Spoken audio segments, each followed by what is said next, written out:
Hello guys, I am again here with a very new heading, that is Williamson synthesis is a very important. कुछ ऊपर मैंने line में Williamson की कुछ properties लिखी हैं, पहले उसको देख लें। विलियमसन रिएक्शन का यूज ईथर की प्रिपरेशन में किया जाता है, दैट इज ROR। ये एलिफेटिक भी हो सकता है और ये एरोमेटिक भी हो सकता है। यहां पर विलियमसन SN2 होती है, ये बड़ी खास बात है। क्यों होती है सब बताएंगे। अगर मैं कुछ पल के लिए याद कर लूं कि विलियमसन SN2 होती है, तो SN2 को मैं देखते ही समझ गया कि वहां पर यूज होने वाले एल्किल हैलाइड्स का ऑर्डर ये होना चाहिए। ऑर्डर बड़ा होगा तो एग्जाम्पल छोटा होगा। इसका मतलब Williamson reaction 1 degree alkyl halide में बेस्ट होगी और 3 डिग्री में बहुत ही खराब होगी। आप ऐसे कहिए कि नहीं होगी, मैं लिख दे रहा हूं कि 0% होगी। ऐसा क्यों होगा अभी बताऊंगा। 2 डिग्री के बारे में भी हम लोग बात करेंगे। फिलहाल ये बताया है मैंने कि सबसे अच्छी 1 डिग्री में होगी। ये तो हुई बात एल्किल हैलाइड्स की। ओके, यहां पर एक और खास गौर करने वाली बात है कि अगर SN2 है तो इसका न्यूक्लियोफाइल कैसा होना चाहिए। आपको अच्छी तरह मालूम है SN2 रिएक्शन का जो न्यूक्लियोफाइल होता है वो बहुत स्ट्रॉन्ग होना चाहिए, इज वेरी स्ट्रॉन्ग। ये SN2 की प्रॉपर्टी है, बता चुका हूं मैं आपको। और स्ट्रॉन्ग न्यूक्लियोफाइल का मतलब होता है nucleophile should possesses negative charge, not neutral. और अगर ये SN2 है जहां पर मैंने 1 डिग्री लिया है, स्ट्रॉन्ग न्यूक्लियोफाइल लिया है, नेगेटिव चार्ज लिया है, तो SN2 का रेट का फॉर्मूला क्या बन गया ये बात भी मैं पहले कर चुका हूं, यहां पर खाली हिट कर रहा हूं। रेट का फॉर्मूला होता है KRX इंटू न्यूक्लियोफाइल। इसकी पावर भी आपने सपोज करी है 1 और इसकी पावर भी आपने सपोज करी है 1। मींस अगर इस रिएक्शन में एल्किल हैलाइड का कॉन्सेंट्रेशन बढ़ाया जाएगा तो भी रिएक्शन का रेट बढ़ेगा, और अगर न्यूक्लियोफाइल का कॉन्सेंट्रेशन बढ़ाया जाएगा तो भी रिएक्शन का रेट बढ़ेगा। मींस अगर आपसे कोई पूछे कि विलियमसन सिंथेसिस का रेट ऑफ रिएक्शन बढ़ाना है तो क्या करें, आप कहिए चाहे कुछ बढ़ा दो, ये बढ़ा दो तो भी बढ़ेगा, कॉन्सेंट्रेशन ऑफ न्यूक्लियोफाइल बढ़ा दो तो भी बढ़ेगा। अगर आप K को बढ़ाना जानते हैं तो रेट कांस्टेंट बढ़ाइए तो भी बढ़ेगा। कंसंट्रेशन का फॉर्मूला क्या होता है, number of mole upon volume. अगर आप इन दोनों में से किसी के नंबर ऑफ मोल बढ़ाएंगे तो भी रेट बढ़ेगा।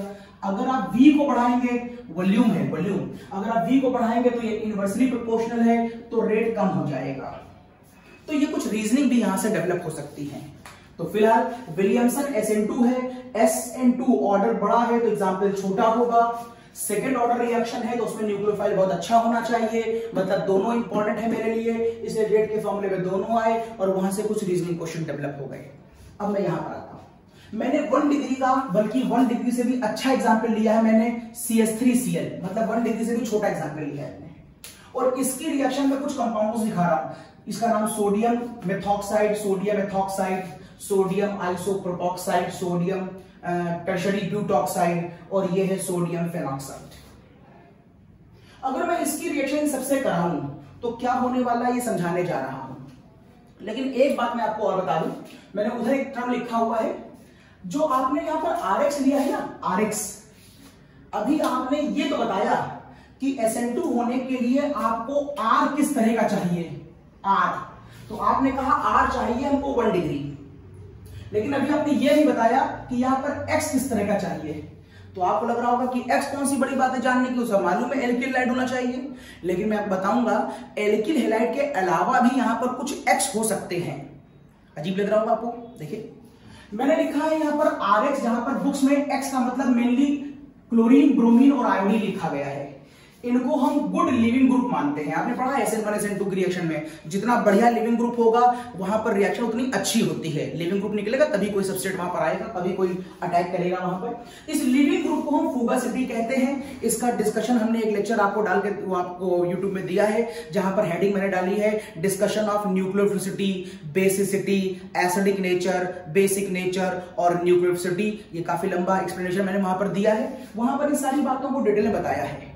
वहां पर मैंने आपसे ये कहा है, ये देखिएगा, एसिड का उल्टा, वहां बताया मैंने, एसिड का इनवर्स होता है base, conjugate acid inverse two conjugate base, और कॉन्जुगेट बेस का उल्टा होता है leaving group, it is leaving group. कुल मिलाकर अगर सीधे देखिए तो एसिडिक नेचर लिविंग ग्रुप मतलब फुगासिटी का डायरेक्टली प्रोपोर्शनल होता है और ये फॉर्मूला यूनिवर्सल ट्रूथ है, इसमें कोई एक्सेप्शन केस नहीं है।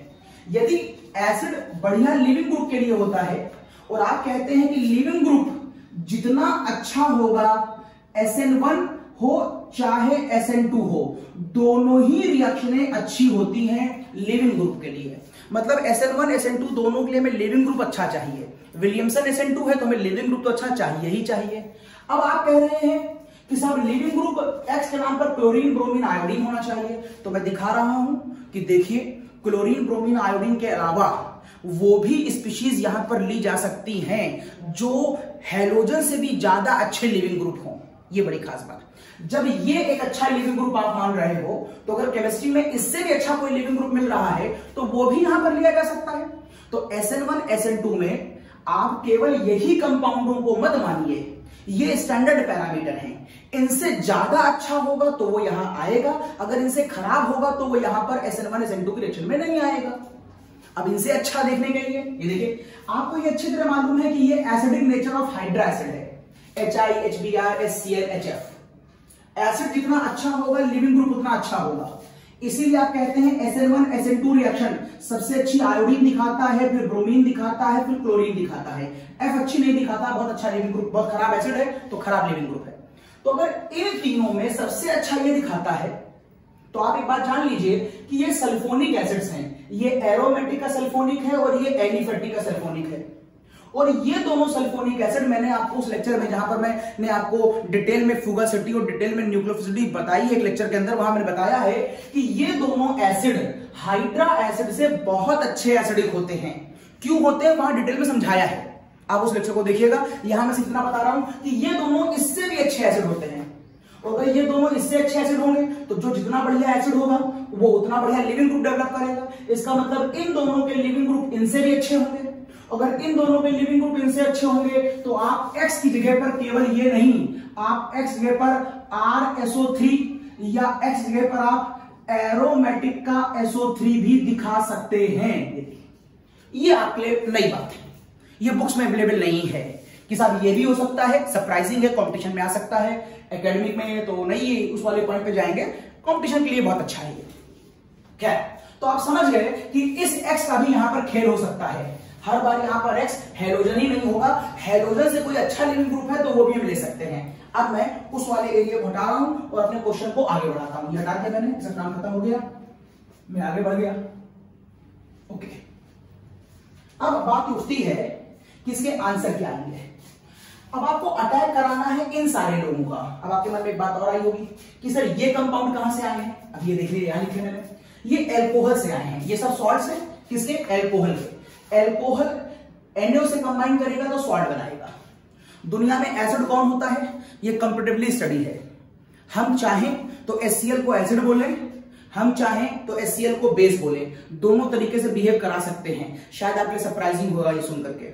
HCl in general hydrochloric acid है, बोतल में रखा हुआ है। क्यों? क्योंकि वो ज्यादातर आप उसको रिएक्ट ही उससे कराते हैं जिसका एसिडिक नेचर HCl से कम है।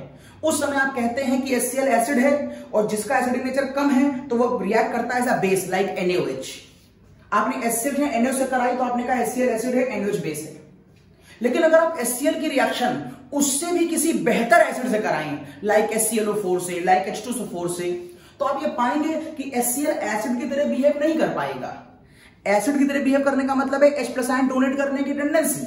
H2SO4 कहेगा या HClO4 कहेगा कि मैं acid behave H+ ion donate करूंगा, तो तुम क्यों करोगे? तुम नहीं कर सकते।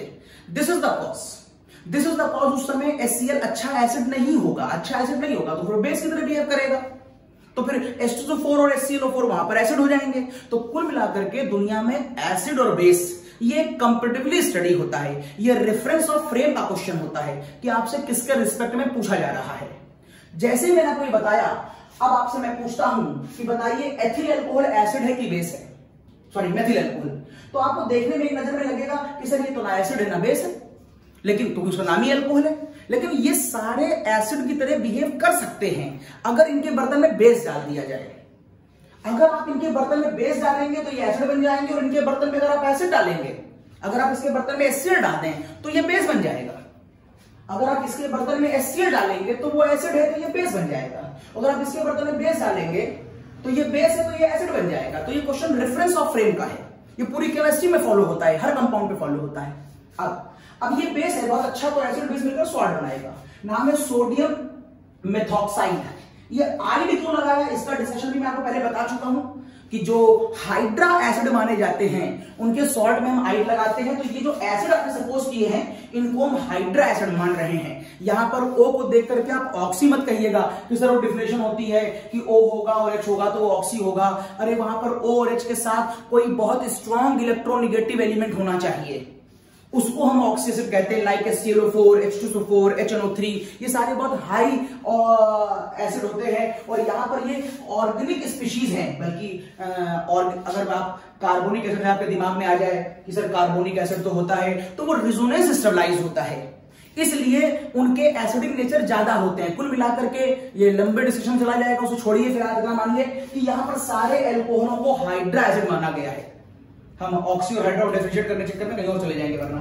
तो यहां पर मैंने इन दोनों को आपस में रिएक्ट कराया तो नाम समझ में आ गया कि आइड क्यों रखा है। आप इस आइड को देख के समझ जाइए, उल्टा पढ़ दीजिए, आइड को देख के समझ जाइए कि इस क्वेश्चन में इन सबको हाइड्रा एसिड माना गया है, क्योंकि हाइड्रा एसिड के सॉल्ट में ही आइड लगाते हैं। तो अब आपको ये समझ में आ गया कि ये तीनों लोग कहां से आए हैं। अब ये तीनों लोगों को सारे एग्जाम्पल मैंने लाइन से लिख दिए।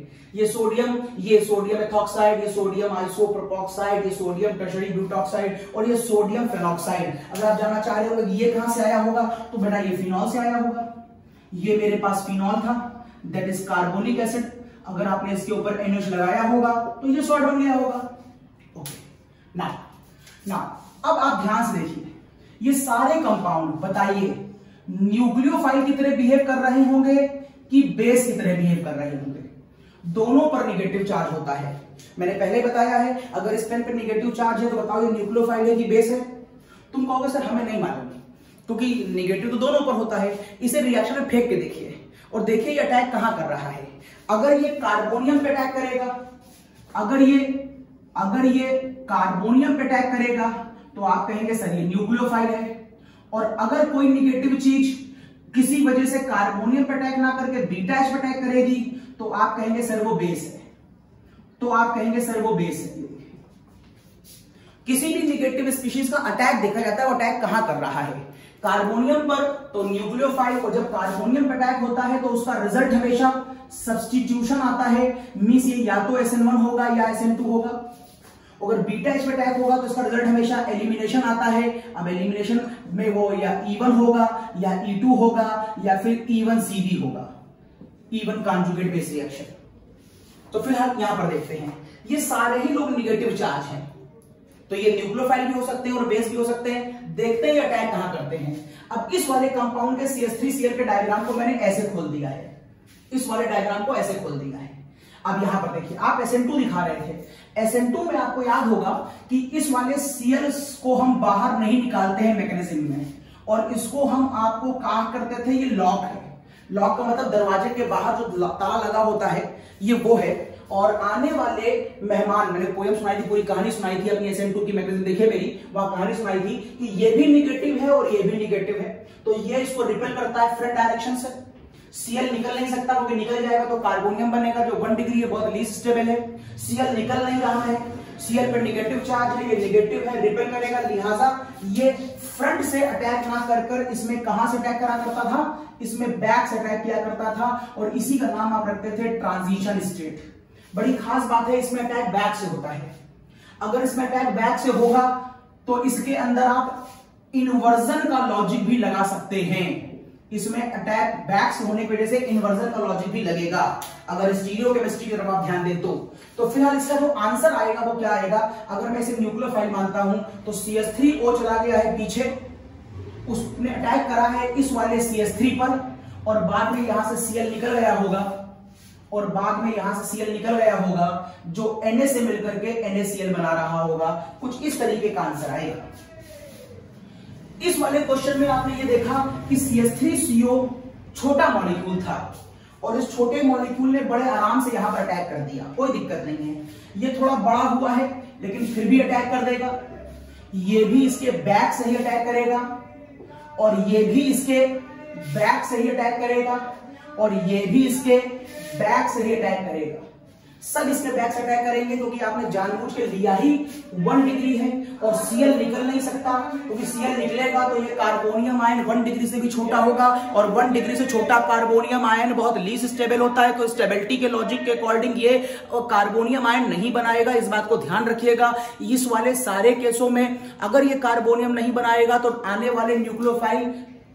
वाले न्यूक्लियोफाइल चूंकि वो कार्बोनियम पे अटैक, चूंकि वो कार्बन पे अटैक कर रहे हैं इसलिए मैं इनको न्यूक्लियोफाइल कह रहा हूं, इनको बेस नहीं कह रहा हूं, और सब पीछे वाले कार्बन पे जाकर अटैक करेंगे। तो मैं सबके आंसर दिखा दे रहा हूं। यहां पर आंसर क्या आएगा? इस वाले केस में CH3 CH2O ने पीछे अटैक किया है, तो आंसर देखिए ये आएगा, CH3 CH2O ने पीछे अटैक किया है। इस वाले केस में CH3 CH3O ने पीछे वाले पर अटैक किया है। इस वाले ने CH3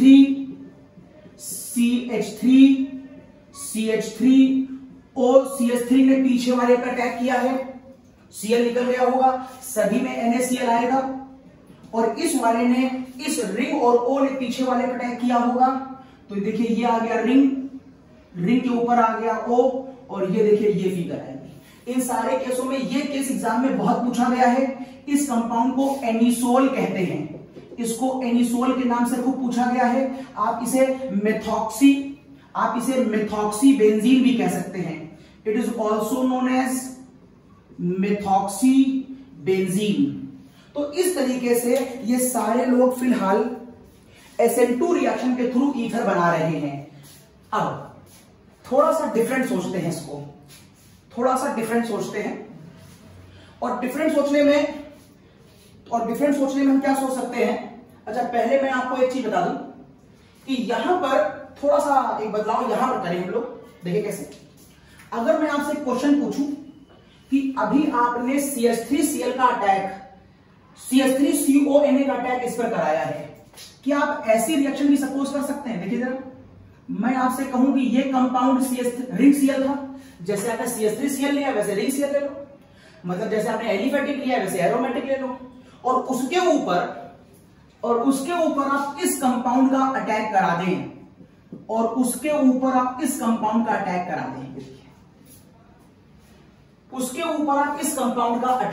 इस कंपाउंड का। तो मैं जो सोच रहा हूं, देखिए क्या ये संभव है रिएक्शन? मैं सोच रहा हूं कि यहां से NaCl निकल जाएगा, निकल गया, और मैं सोच रहा हूं ये CH3O- इस कार्बन पर अटैक करे और इस तरीके से कुछ आंसर देने की कोशिश करे। ये देखिए, क्या लग रहा आपको कि आंसर आ जाएगा? देखिए, बैलेंस करने के खाली मूड में अगर आप आ रहे हो तो लगेगा आपको कि हाँ बैलेंस तो हो गया है, लेकिन केमिस्ट्री कोई बैलेंसिंग नहीं होती है, एक लॉजिकल कॉन्सेप्ट होना चाहिए। ये रिएक्शन जो आपको देखने में भले ठीक लग रही हो, ये संभव नहीं है। क्यों संभव नहीं है? इसको भी एक लेक्चर में मैंने बहुत डिटेल बताया है, जहां पर मैंने आपको कुछ प्रॉपर्टीज ऑफ SN1 SN2 के एग्जांपल्स दिए हैं। वहां मैंने आपको 2-3 टर्म बताए थे। एक बताया था बेंजिल, एक बताया था एलिल, एक बताया था एरिल, और एक बताया था विनाइल। इन 4 लोगों का लॉजिक मैंने वहां पर एक साथ एक्सप्लेन किया है, और मैंने वहां ये बताया था एरिल और विनाइल के इन 2 केसों में ना कभी SN1 होगा और ना कभी SN2 होगा। और आप यहां पर क्या लेके बैठे हैं? एरिल हेलाइड लेके बैठे हैं। वहां डिटेल एक्सप्लेनेशन दिया था, एरिल हेलाइड पर SN2 नाम की रिएक्शन हो ही नहीं सकती, क्योंकि आप विलियमसन करने की कोशिश कर रहे हैं। It is not Na, it is CH3। आप ईथर बनाने की कोशिश कर रहे हैं, SN2 करने की कोशिश कर रहे हैं, और मैं डिटेल एक्सप्लेनेशन दे चुका हूं, वहां देखिएगा रेफरेंस में कि रिएक्शन संभव नहीं है। फिर भी हल्की सी हिंट यहां करे दे रहा हूं। अगर आप यहां पर न्यूक्लियोफाइल को बैक से लाने की कोशिश करेंगे और इस कार्बन तक, क्योंकि आप उस कार्बन पर लाते हैं जिससे आपको लिविंग ग्रुप हटाना है, तो इस कार्बन पर लाने की कोशिश करेंगे, क्योंकि लिविंग ग्रुप यहां है, लेकिन आपको अच्छी तरह मालूम है इसके अंदर हाई इलेक्ट्रॉनिक क्लाउड होता है due to pi bond. This is the cause, ये निगेटिव इसके अंदर नहीं जा पाएगा और रिएक्शन यहीं पर रुक जाएगी। This is the cause. आपको अगर ये कंपाउंड बनाना है तो आपको ये एलिफेटिक लेना पड़ेगा और ये एरोमेटिक लेना पड़ेगा। आप उल्टा नहीं कर सकते कि आप ये एरोमेटिक ले लें और फिनॉल को एलिफेटिक बना, सॉरी रिंग को आप हेलाइड बनाइए। आपको हेलाइड एलिफेटिक लेना पड़ेगा और सॉल्ट को एरोमेटिक लेना पड़ेगा तभी रिएक्शन हो पाएगी। अगर आपने उल्टा करा कि आप हैलाइड को एरोमेटिक बना दें और सॉल्ट को एलिफेटिक बना दें लाइक दिस, तो देखने में भले बैलेंसिंग लगे लेकिन रिएक्शन संभव नहीं है। डिटेल समझना चाहते हैं तो मेरे एक लेक्चर में आखिरी में मैंने वो समझाया, यहाँ पर मैंने प्रॉपर्टीज ऑफ SN1 SN2 की एग्जांपल दी है, लास्ट मैंने इन चारों को समझाया है, यहाँ हल्की सी हिंट करी है। अगर आप इसे करना चाहते हैं तो ये यहां से यहां तक तभी रिएक्शन होगी जब वो यहां तक आएगा। अंदर हाई इलेक्ट्रॉनिक डेंसिटी है इसलिए वो अंदर नहीं आने देगा और रिएक्शन नहीं होगी। ओके, अब मैं आपको इस बात पे डिस्कस कराता हूं कि क्या वजह है कि आप 2 डिग्री और 3 डिग्री के मना कर रहे हैं, हैलाइड को 1 डिग्री ही क्यों ले रहे हैं। अगर मैं 2 और 3 ले लूं तो क्या प्रॉब्लम हो जाएगी। चलिए प्रॉब्लम दिखाता हूं, ये मिटा रहा हूं और प्रॉब्लम दिखाता हूं। देखिए प्रॉब्लम, तो मैं कहता हूं कि आप यहां पर हैलाइड की जगह पर इसकी जगह पर ये ले लें, आप थोड़ा सा बड़ा कर लें। आप समझिएगा, जैसे ही आपने इसको थोड़ा सा बड़ा किया, देखिए ध्यान से, ये फंक्शनल है, ये अल्फा है, ये बीटा कार्बन है और आपको दिखने लगे बीटा एच। पहले इसके पास बीटा एच थे ही नहीं। अब आपको एक कॉन्सेप्ट और मालूम होगा कि निगेटिव वो जो कार्बोनियम पे अटैक करता है वो न्यूक्लियोफाइल और जो बीटा एच पे अटैक करता है वो बेस। ये सारे के सारे मजबूरीवश कार्बन पे अटैक कर रहे थे क्योंकि बीटा एच था ही नहीं। दिस इज द कॉज ये सारे के सारे लोग कैसे बिहेव कर रहे थे, एज अ न्यूक्लियोफाइल बिहेव कर रहे थे और इनका न्यूक्लियोफिलिक लॉजिक नीचे से ऊपर की तरफ बढ़ रहा था। क्यों? क्योंकि सेंटर के कार्बन तक वो आसानी से पहुंचेगा जिसका निगेटिव, जिसका साइज छोटा होगा। इसका साइज बड़ा है तो इसको यहां पहुंचने में थोड़ी दिक्कत तो हो रही होगी लेकिन फिर भी पहुंच गया। इसका साइज बहुत छोटा है इसलिए वो बहुत आराम से पहुंचा होगा। तो न्यूक्लियोफिलिसिटी का अगर ऑर्डर देखा जाए तो इन सारे लोगों में सबसे अच्छा न्यूक्लियोफाइल ये है। डिटेल में ये क्यों है ये मैंने न्यूक्लियोफिलिसिटी के एग्जांपल में, न्यूक्लियोफिलिसिटी के लेक्चर में बहुत डिटेल में समझाया है, वहां से देखिएगा। तो फिलहाल मैंने बता दिया आपको, आपका कॉन्सेप्ट यहां समझ में आ रहा होगा कि आपका सबसे बढ़िया न्यूक्लियोफाइल ये, सबसे खराब ये है। ओके, तो रिएक्शन फिलहाल सभी में अच्छी हो रही है लेकिन सबसे ज्यादा अच्छी यहां पर हो रही है। सबसे अच्छा विलियमसन सिंथेसिस यहां पर हो रहा था जब ये 1 डिग्री हो, ये छोटा हो। लेकिन अब चूंकि आप अगर एक बात पर गौर करें कि अगर मैं बेसिक बिहेवियर निकालूं, इन सबका बेसिक बिहेवियर, तो ध्यान दीजिएगा बेसिक बिहेवियर वो होता है जब कोई निगेटिव कहां पर अटैक करता है, बीटा एच पर। जितना बढ़िया अटैक करेगा उतना बढ़िया बेस होगा। ये देखिए इसके पास तो बीटा एच था ही नहीं इसलिए इसके रेफरेंस में कोई भी बेस नहीं था। अब जब आपने ये ले लिया ये, तो इस कंपाउंड का डायग्राम अब आप यूं दिखा सकते हैं। ये देखिए इस कंपाउंड का डायग्राम कुछ ऐसे होगा, ऐसे।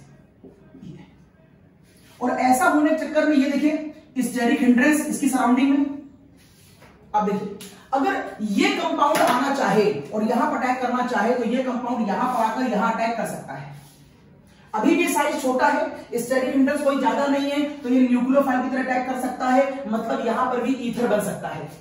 लेकिन जिस समय वो यहां पर आ रहा होगा और अगर उसको हल्की सी तकलीफ यहां पहुंचने में हुई तो उसके पास अब एक ऑप्शन और है, फंक्शन अल्फा बीटा, तो वो तुरंत अपने सेकंड ऑप्शन की तरफ भी जा सकता है। लेकिन हर निगेटिव की पहली चाहत कार्बोनियम आयन ही होती है, इसलिए इसकी पहली कोशिश ये होगी और दूसरी कोशिश ये होगी। मतलब इस बार ये 90% सब्स्टिट्यूशन करेगा और 10% एलिमिनेशन करेगा। जब कोई बीटा एच पर अटैक करता है तो उसका रिजल्ट क्या आता है, एलिमिनेशन आता है। मींस अगर आप ये और ये ले लें तो इसके एक नहीं 2 आंसर आएंगे। एक तो ईथर बनेगा और दूसरा डबल बॉन्ड का एक कंपाउंड एल्कीन बनेगा, एलिमिनेशन रिएक्शन के लॉजिक की वजह से। एलिमिनेशन की वजह से ये Cl और ये निकल जाएगा, ये Cl और ये H निकल जाएगा, ये Cl ये H, तो बचेगा क्या, CH2, यहां पर डबल बॉन्ड आ जाएगी और ये CH2। This will be the answer. आपका ये कंपाउंड बचेगा, ये इस पर अटैक करेगा तो ये वाली बॉन्ड यहां और ये वाली बॉन्ड यहां। लेकिन अगर ये कंपाउंड इस पर अटैक करे तो, अगर ये कंपाउंड इस पर अटैक करे तो फिर 2 आंसर आएंगे। लेकिन अब इसका साइज और बड़ा हो गया है तो इसके न्यूक्लियोफाइल पर इसके कार्बोनियम पर आने की संभावनाएं थोड़ी सी और कम हो जाएंगी। जो 90-70 था अब इसके यहां पर आने की संभावनाएं और कम हो जाएंगी और इसके यहां पर आने की संभावनाएं और बढ़ जाएंगी। तो आप इसे अब 70-30 कह सकते हैं। देखिए अब सब्स्टिट्यूशन मतलब ईथर 70% बनेगा, मतलब अब जो ईथर बन रहा होगा वो 70% बनेगा, माई अप्रोक्सीमेशन वैल्यू है ये। और यहां पर जो एल्कीन बन रहा होगा वो लगभग 30% बनेगा, 30%। लेकिन अगर आप ये वाला कंपाउंड देखें, ये वाला, तो आप कहेंगे कि अब इस वाले कंपाउंड के यहां पर आने की संभावनाएं और कम हो जाएंगी, क्योंकि साइज बड़ा हो गया, तो इसके यहां पर अटैक करने की संभावनाएं और बढ़ जाएंगी। दिस इज द कॉज, ये जो परसेंटेज है ये और बड़ी हो जाएगी, मींस ईथर और कम हो जाएगा, तो ये हो जाएगा 30%। अब मिलेगा आपको ईथर और 70% अब आपको मिलेगा एल्कीन। वैसे कई जगह ये भी देखने को मिलता है कि जब मैं इतना बड़ा कंपाउंड लेता हूं, इतना बड़ा, तो ये जो 30 दिख रहा है, कई किताबों में आपको देखने को मिलेगा, तो ये प्रैक्टिकल वैल्यू है, तो ये डिपेंड करता है टेम्परेचर पर और वहां की कंडीशन, टेम्परेचर भी एक फैक्टर है यहां पर। तो हो सकता है ये परसेंटेज कितनी हो जाए, 0 हो जाए, और ये परसेंटेज कितनी हो जाए, 100 हो जाए। कुल मिलाकर देखिए, जैसे ही आपने कंपाउंड में बीटा एच वाला एग्जाम्पल लिया, वैसे ही ये जो पहले न्यूक्लियोफाइल थे अब वो सारे बेस की तरह बिहेव करने लगे, और जैसे उनका साइज बड़ा होता जा रहा है, नीचे की तरफ साइज बड़ा होता जा रहा है, वैसे वैसे उनके कार्बन पे अटैक करने की संभावनाएं खत्म होती जा रही है और बीटा एच पे अटैक करने की संभावनाएं बढ़ती जा रही हैं। और यदि ऐसा होगा तो ईथर नहीं एल्कीन बनेगा। अब अगर आप यहां पर CH3 CH2 Cl इस एग्जाम्पल को ना लेकर के आपने ये लिया था, अब आप ये ना लेकर के अगर इससे भी बड़ा एग्जाम्पल लेते, मान लीजिए आप ये वाला केस ले लेते, what is this, it is 2 degree halide. अरे यहीं पर इतने बीटा मिल गए तो आपको ईथर कम हो गया है, यहां तो आपने और बड़ा कंपाउंड ले लिया।